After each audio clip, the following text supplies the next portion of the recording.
Hello, everyone. Welcome back to the Simply Trade News Roundup, where we explore the world of global trade, customs, and compliance through the lens of real-world experts and educators. Today, we'll have an educator on our podcast as a guest. I'm very excited to announce him. I have to introduce myself first. I think this is my first roundup of the year. Yeah, it is, because Lalo and I switched. So my name's Annik, if you have not known me by now, but a lot of people, I'm sure, remember me from last year. So I am back yet again, and we're going to have a great episode, I believe. So let me introduce my guest. So today we're joined by Patrick Nieveler.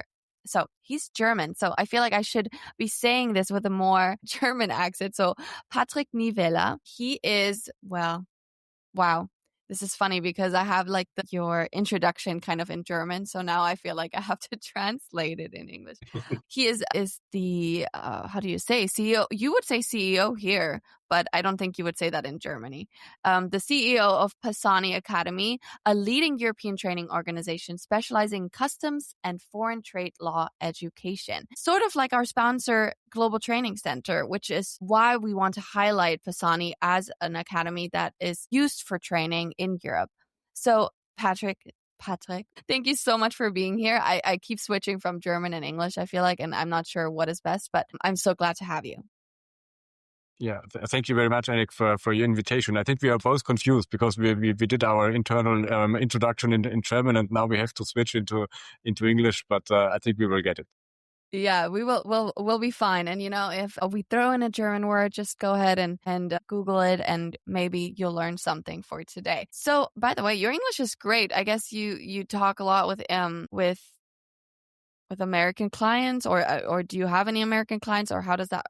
Because your English is fantastic. Thank you very much. We do not have as much American clients, but the European Union has 24 different languages. So also here English is the main language, and all legal texts are announced in English first. And so, yeah, we deal a lot of legal stuff also in English.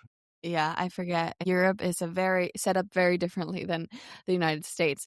All right, I want to touch on Pasani. So as we know, Pasani is an academy for trade compliance. But what made you start this trade compliance journey in Europe? What did you see a need for it, or what was, the starting point? Yeah, the starting point was before I founded Pasani, I was head of Customs Europe of a German automobile manufacturer. And in this role, we realized that a lot of people within the company need trainings in terms of customs and foreign trade law. The trainings before the pandemic, the training offering existing was classical presence training companies. And we said, okay, we need some short training for 60 minutes, 90 minutes, trade compliance for purchasing, for example, or trade compliance for R&D departments, or trade compliance for sales departments. And it doesn't make any sense to send 400 people from the purchasing to a 2-day classroom training for foreign trade. It's oversized for them. So we were looking for small e-learnings, 60 minutes, 90 minutes for that target groups. This doesn't exist in 2015, and I was looking for that. So I decided to found the Pasani Academy with the focus on exactly that topic, to have digital e-learnings for customs and trade compliance law for all target groups for companies, starting with interface departments like purchasing, sales, R&D, but also for the customs experts, because customs and the trade law is changing so much quickly. So that also experts need updates on specific topics and so on. And that's the wide range we offer today. Yeah, you hit on a great point. We call it, I believe we call it here, cross-functional training.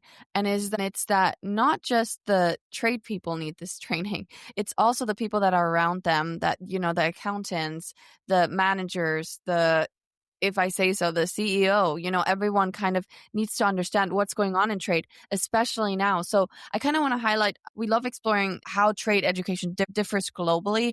Obviously, the United States has been going through some waves of trade, let's just say that. And we've had some changes, and just additional work that has to be done within the trade compliance team, I would say. So how, from your perspective, how does training on customs and trade compliance in the EU compare to the US? Is there any points you have there? No, I think at the end it's more or less the same, because especially when we talk about export control and trade compliance, the US system is very comparable to the EU system, and also in terms of tariffs and tariff classification and so on. So we have very similar topics. Yeah. And you say you do on-demand trainings, right? Now that I'm thinking about it, is there any live trainings that you offer, or you don't see that thriving in the community? We offer live trainings if a customer asks for, and what we do is when we offer live trainings is a kind of a blended learning, because we realized that within the company the knowledge differs from person to person. And in a live training, you have 15, 20 people, and everybody brings a different knowledge to and at the end, in such a live session, you have the problem, okay, so the people with high knowledge do not learn something new, and the people with low knowledge are, how to say in English, you hang them up, or no, you lose them because they didn't have the background to follow the topic. And in a blended learning concept, you can say, okay, just start with the e-learning. Everybody watches the e-learning before the live session starts. And then you can ensure that everyone has the basis which is needed to catch up something new or get some value from the live session. Yeah.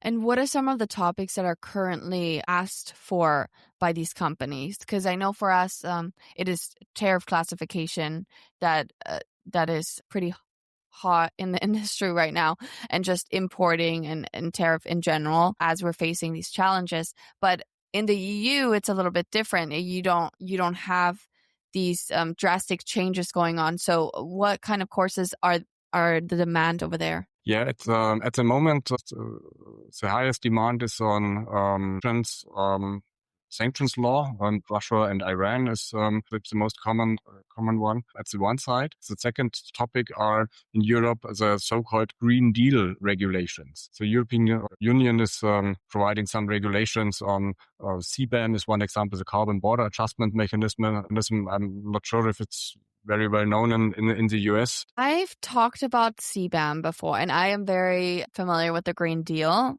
Well, because I mean, it's just something I think Europeans care for in general, not just companies. It's also the individuals that care for it because they care for the environment. I don't think it's as popular here. I actually don't think they want to participate, a lot of companies, or maybe our government. I'm not sure where we stand on it right now, but I know there's a lot of talks.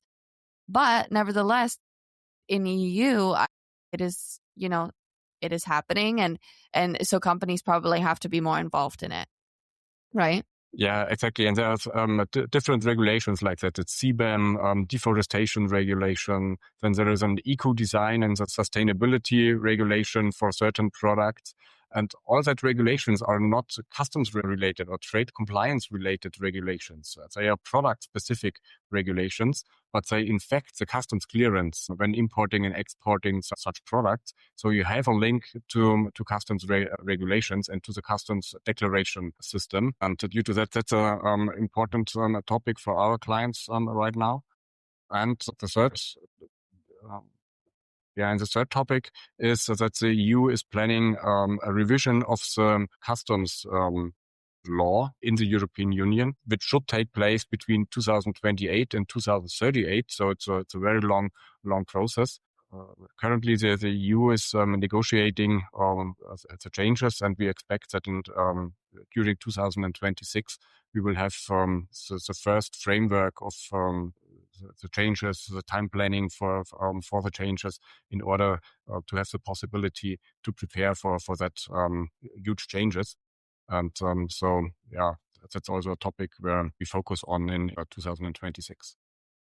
Okay. And one thing I think about quite a lot is companies deal. I mean, obviously, the United States deals with Europe. We deal with a bunch of countries, such as, Germany, France, or whatever. I mean, they deal with the United States or surrounding countries as well.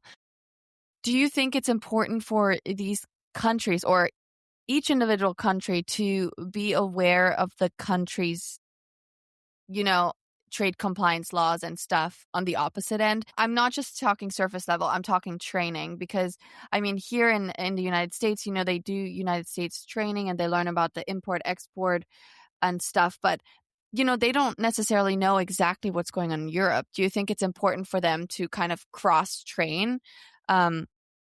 Or do you think that's not necessary? Yeah, I think it's very important, especially in trade compliance law, because it's a product related or sometimes an origin related law. So if we as Europeans deal with US products and sell US products to another foreign country, we have to take care on the US trade law in the other way around. So in a globalized world, I think especially in trade law, it's very important to have cross-functional trainings on both legal systems.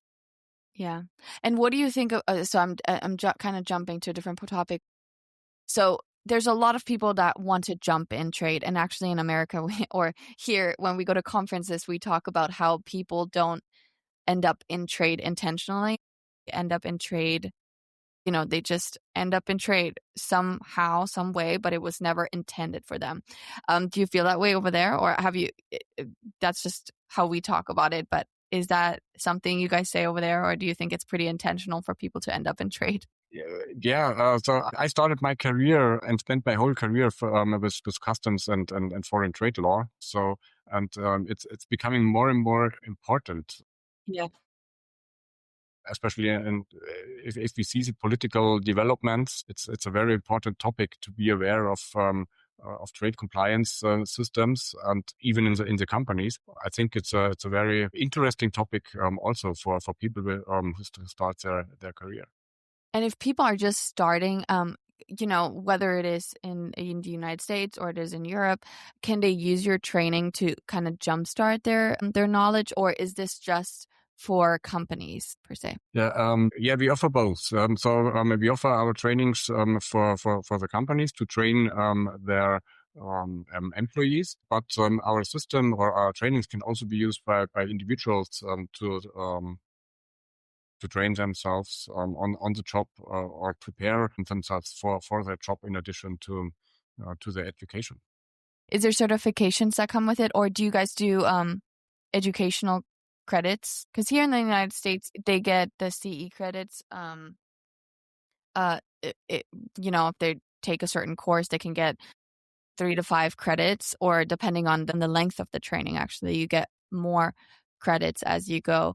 And actually, if you go to conferences, I think they also offer credits if they're accredited. So it's kind of interesting here. I'm not sure if that's the same for you guys. Unfortunately not, because we have not the same system in each EU member state. And especially in Germany, we have a, federal education system, which differs from each state to state, even in Germany. Due to that, we have no common basis for that.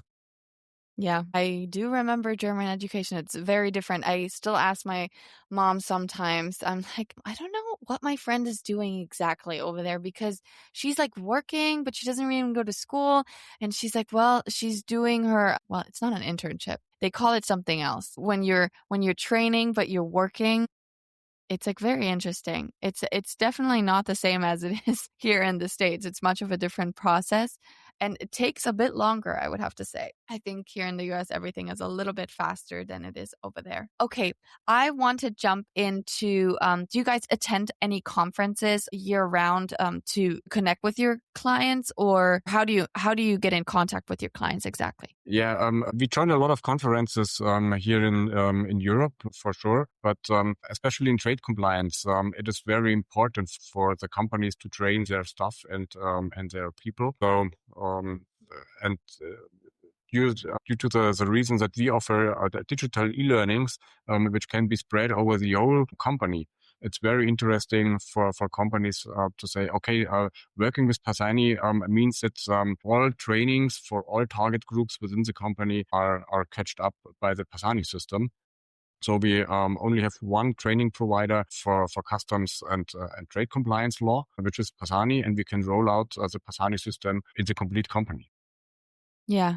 It's funny because I feel like we're in the same world, just on opposite side of the Atlantic, and kind of when it comes to training, because our sponsor Global Training Center definitely has the same initiative, right? The initiative is to teach or to keep people compliant, or in companies compliant, because the the repercussions of not staying compliant, I mean, it's crazy the numbers I've seen that people have to face if they're doing something wrong. And I know, well, coming from Germany, I know how strict Germany is on things, and we've kind of discussed that before, that you said that Germany is on the stricter end, right? On the staying compliant and being in compliance. Yeah, maybe, and I was very happy to meet Lalo, because you're absolutely right. We're doing the same on both sides of the Atlantic, and due to the cross functionality in trade law, and also due to the changes in customs and